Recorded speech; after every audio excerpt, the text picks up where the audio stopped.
ingonyama yethu. Siphila silwesikhulu ezweni lanamhlanje la kunabantu abayiphilela umathanda, abakhuluma noma kanjani, abakhuluma noma yini. Yithi okufanele ukuba sibenze abantu baqonde ukuthi ubani yena lo. Okhokho bethu bafela ubukhosi, balifela izwe. Ngakho-ke akufanele ukuba ngoba once wathatha indlela ehlukile kwabangaphambi kwakho, kusho ukuthi usuwembukile, usudayisa ngobukhosi, udayisa ngezwe lakwaZulu. Maningi silo amankentshane aphume umkhankaso wokuthumba amakhosi awethembisa izulu nomhlaba. Ayikho imali engakwazi ukuthenga izwe lakwaZulu. Ayikho imali engakwazi ukuthenga ubukhosi bakwaZulu. Uma kufanele silambe, kodwa sinomhlaba wakwaZulu, sinesilo sethu, sinobukhosi bethu, kunokuba kuthiwe kufanele sidayise ngakho konke lokho, kulunge silambile, sisuke sisuthu uma sinobukhosi, sinomhlaba wakwaZulu. Ngakho-ke bekwamazwi nje silo lawo ebengithi angiwadlulise kozakwethu, umuntu ekuthokozela ukuthi zithe imbube mayimemeza asabela amakhosi. Ngiyazi ukuthi silo kwangekho, ukhona angekho ngenxa yezizathu ebezicindezela ukuthi hleze angaphumeleli. Kungeze kwaba yiwo wonke avele nje athatha isinqumo sokuthi mina ngiyila. Silwesikhulu usuku lolu esilithokozelayo, imbube yamakhosi. Kithi nje kuthe uma isilo sethu sithi ngifuna ukuba nabo laba abangibhekele umhlaba nabantu bami. Uke washo uNdunankulu kaZulu wathi ukhona ababekhuluma ngokuthi akuyohlanganwa koMabhida, kobani bani, kodwa imbube yathi thina sinesigodlo, thina sinesibaya. Mina ngisebenza namakhosi angibhekele lezi nkalo zikakhokho wami. Ngakho-ke kimi ngiyobe ngilugubhe kangcono usuku lokuzalwa kwami uma nginabo laba abangibhekela iy'ntaba zikakhokho. Kithi nje silo kusho okukhulu. Nakho nje sibuya nasesibayeni, isilo kade sisikhombisa ukudla kwethu. Ukudla kwethu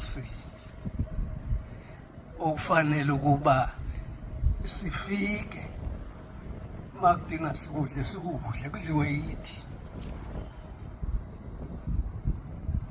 Ngakho-ke ihlanga lomhlabathi sithi bayede ngokuba wazi ukuthi sikhona, ngoba ukusikhohlwa kungabe kusho ukuthi imbubi ikhohlwe yona uqobo.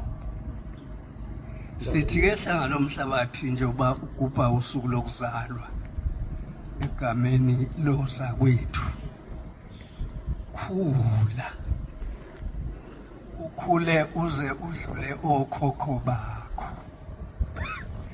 Okhokho bakho inyanya zikusingathe.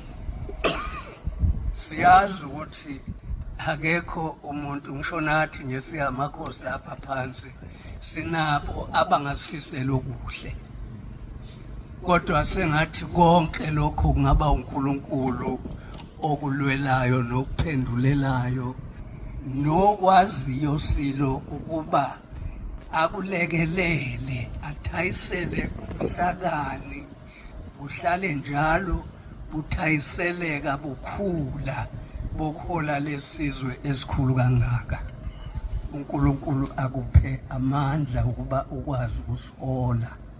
Sikufisela insuku eziningi neminyaka eminingi ukhona uhola lesi sizwe sikaZulu. Sithi khula hlanga lomhlabathi. Ngifisa nje ke silo ukuphetha ngalokhu. uNondunankulu wakho uShen singeze sakwazi ukuthuma imbube, kodwa ngifisa ukusho lokhu imbubi ikhona ukuthi Shenge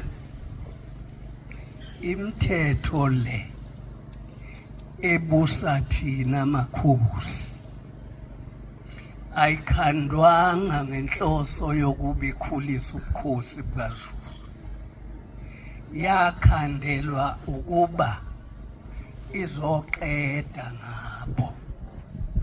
Kunemibanga engaka njena uba safike ngapha kuthiwa kuyabanga, usafike ngoba imithetho indlela ekhandwe ngayo ikhandwe ngendlela yokuthi akuhlale kuba nenxushunxushu ukuze egcineni abantu beyothi nabukhosi lo babusizi ngalutho ma kuyikuthi kanti yinto yokufale kuchitheke igazi ngayo. Ngakho-ke hlanga lomhlabathi ikhulekela ukuthi uNdunankulu wakho akake ahlale phansi nembube babuke nalabo chwepheshe abazi ngendaba yamasiko, amagugu esizwe nendlela ebekuphilwa ngayo. Kwekhandwa ikomiti elizomela namakhosi amelwe, ngoba ikhandwa lemithetho la sisuke singekho khona bese kuthiwa kulethwa ama-submission.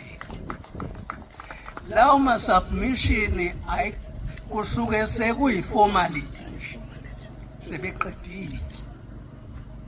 Ngakho-ke kufuneka senze into yethu ezokwenza lobu bukhosi buphile ngisho emva kwesizukulwane esekhulu uphila. Akufanele ukuthi ngoba nakho umthetho usushayiwe uhulumeni hayi kusho ukuthi-ke singene ejokeni. Kufanele sikusho okuyikhona okungasenzeli lutho, okungasizi nokuzosincwaba. Silo esikhulu ingonyama ebuzile la eKing Cetshwayo sake sahlangana sakhule sacela uJaji uNgwenya esengusihlalo weNgonyama Transport ukuthi akayosikhulekela embubeni sike sibuke lemithetho ephathelene nendaba zobukhosi ukuthi yiyo yini yethu, yiyo yini esifanele ihambeke imbube yethu kungaze licoshakale ithuba elifana nalelo. Namanje sisalidinga ngoba ma uyivula nje lemithetho uvele nje ubone ukuthi akuyikho kwethu lokhu, kodwa ngoba singabantu abahloniphayo sibambelela kukho. Hayi umthetho uthi lapha, umthetho uthi lapha ya. Ake sihlale phansi siyibuke imithetho ikhandelwe ukuthi uma ingabasiza abantu ayichitshiyelwe ukuze kusizakala abantu okuyiyona ebekelwe bona. Ngakho-ke umlayezo nje silo esikhulu engithi angushiye embubeni, ngushiya kuNdunankulu phambi kwembube ikhathe eyosho ukuthi ikuphi kanti akufezayo ekufezela uZulu umalu